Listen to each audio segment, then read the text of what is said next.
நாம் தொலைந்த போதிலும் படிக்க வேண்டிய புத்தகங்கள் நிறைய உள்ளன. ஆனால் ஹிஸ்டோரியில சில புத்தகங்கள் உள்ளன, அவை எப்போதும் மறைந்திருக்க வேண்டும் போன்றவை.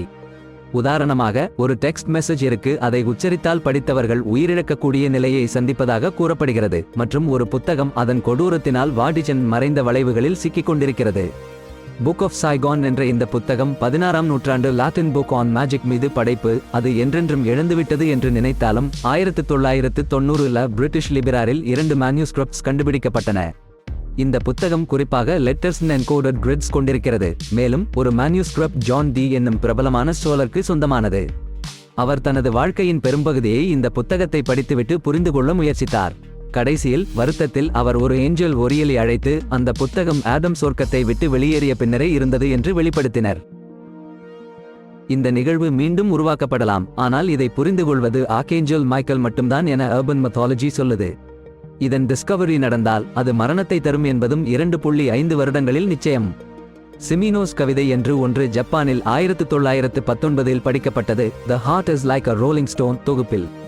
இதில் ஒரு சிறிய குழந்தை டோமினோ தன் அன்புள்ளவர்களை இழந்ததால் வருத்தப்படும் உணர்வை வார்த்தைகளால் வெளியிடுகிறார். மக்கள் சொல்லும் போது உங்கள் உள்ளம் கொண்டு மட்டும் படிக்கவும், உச்சரிக்காதீர்கள் என்பது உண்மையில் பரவசம் தருகிறது.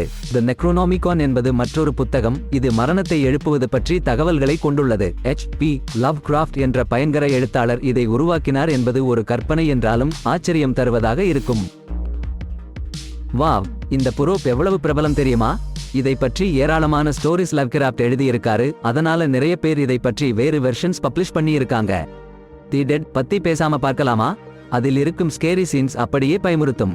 பேய் மாதிரி ஒரு மித்தாலஜிக்கல் மான்ஸ்டர் இக்டுல்ஹூ பத்தி சொல்லி அது மனுஷன் மைண்டையே ஹாண்டில் பண்ண கஷ்டமாம். அத சிந்திக்க ஆரம்பிச்சா ஒரு பேனிக் அட்டாக் வருமாம், சானிட்டி தொலைஞ்சு போகுமாம். லவ்கிராஃப்ட் சொன்னாரு, இந்த புக் நெக்ரோனாமிகான் ஒரு மேட் அப்துல் அல் ஹஜார் அரப் எழுதியதாம். இந்த புக் இன்னும் கிரேசி ஹியூமன் ஸ்கின்ல கட்டப்பட்டிருக்கு. இவ்வளவு டிடெயில்ல ரெடறிந்து பயப்படுத்துற கண்டென்ட்ட கொண்டாட்டத்தில் பல பேய் பிரிவினரோடு கல்ட் ஃபாலோயிங் கிடைச்சிருக்கு. ஆக்ஷனில் 2013ல் ஒரு மிஸ்டீரியஸ் கிரிம்வாயர்ஸ் ஆக்ஷனுக்கு வந்துச்சுன்னா கடைசியில என்ன ஆச்சுன்னு தெரியுமா? ஓஹோ, அதிர்ச்சி தரும் கதையை கவனிங்க. ஒரு வாப்பிங் $13,800 கொடுத்து வாங்கியிருக்காங்களே, அதுவும் அந்த பய மேலே $65 ஷிப்பிங் அண்ட் ஹேண்ட்லிங்க்கு தர வேண்டியிருக்கு. இந்த புக் யாருக்கு தெரியுமா? அந்த சாம் ஃபேமஸ் 60s ஹை பிரீஸ்டஸ் ஆஃப் விக்கா அவங்க கொண்டு செல்லும் தமது ஓன் சோவன்னு ஒரு குழுமம்.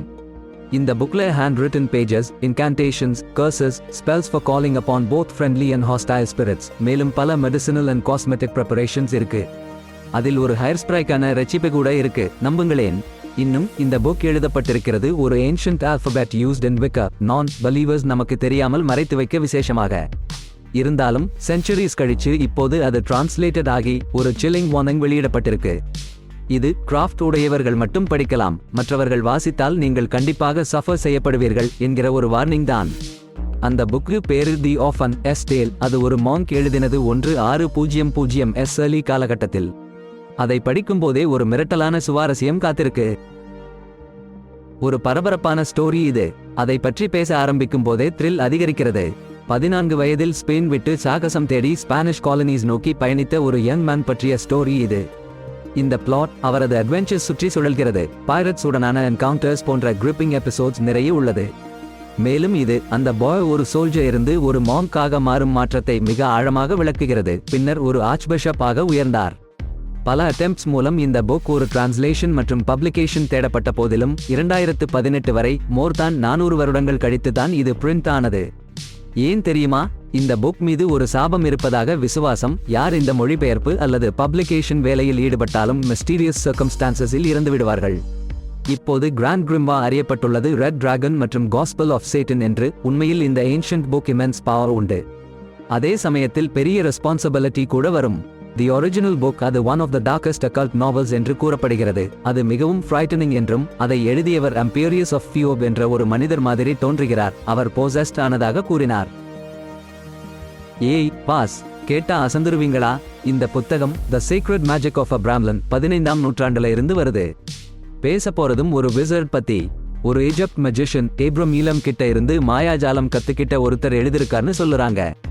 இந்த அப்ராம்லன் என்ன பண்ணினாருன்னா, நாம எல்லோருக்கும் ஒரு பர்சனல் டெமன் இருக்குன்னு நம்பி அதை எப்படி சமன் பண்றதுன்னு கத்து கொடுத்திருக்கார்.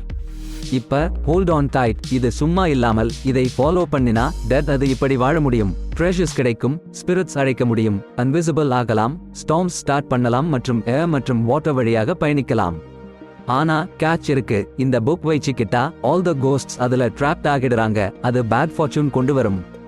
சோ ஒரு த்ரில்லர் ரைட் மாதிரி இருக்கும் வாழ்க்கை. இதெல்லாம் ஃபேண்டசி வேர்ல்ட்ல நடக்கலாம், ஆனா இருந்தாலும் எண்ணி பார்க்க 1000 விஷயங்கள் நடக்கும்.